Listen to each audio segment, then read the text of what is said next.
May pa-available na kwarto dyan. Ay, meron po. Meron pong available na kwarto dito. Sir, yung kasama niyo po ba nasan? Ay, andi sa labas. Natuwain ko lang ha.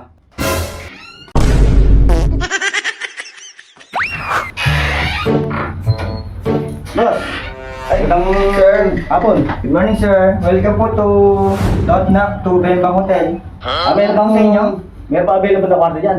Ay, meron po. Meron pong available na kwarto dito. Malinis na kayo, malinis. Malinis na malinis, sir. Yung gusto ko. Sir, yung kasama niyo po ba nasan? Ay, andi sa labas. Natuwain ko lang ha. Okay, sir. Okay, sir. Salamat, ah. Okay, okay.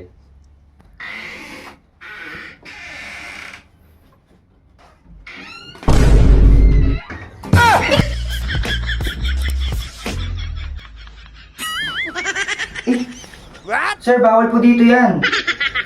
Ay, babae mo sa'yo ha. Bigyan mo ako pinakamagandang kwarto dyan. Malinis ha. Ayoko ng marumi ha. Ay, sir, wait lang po. Sasabihin ko lang po kay manager. Kasi yung manager mo. Tawagin mo yung manager mo. Sige po, natawag ko. Bawal po dito yung ganyan, sir. Ba't ikaw ba may-ari? Tawagin yung manager mo. Okay po, okay. Hindi mo pwede kayo. Babayad ako eh. Sige, sir. Babayad naman ako eh. Ayaw payag mag-ano. Alam, malinis yung kwartong bibigay sa akin ha. Sir, good morning. Oh, good morning. Ano po problema natin? Eh, yari tawag mo eh. Ayaw akong Bakit, bigyan sir? ng kwarto eh. Sir, nagbabayad naman ako eh. Yung...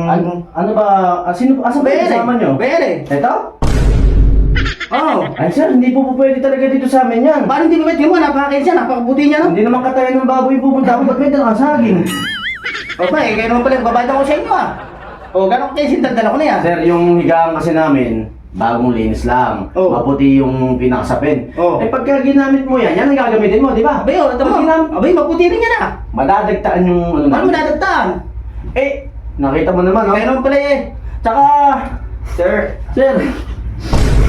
Pati yan napapasin mo. ang kita. Ay, kailan pa eh.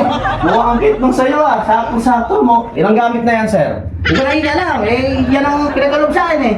Nakikita ka, basta ako, bigyan mo malis sa kwarto yan. YouTube pa pinag-interesan mo, sir. Marami pa sinasabi, bigyan mo malis sa kwarto yan. Hindi nga po pwede.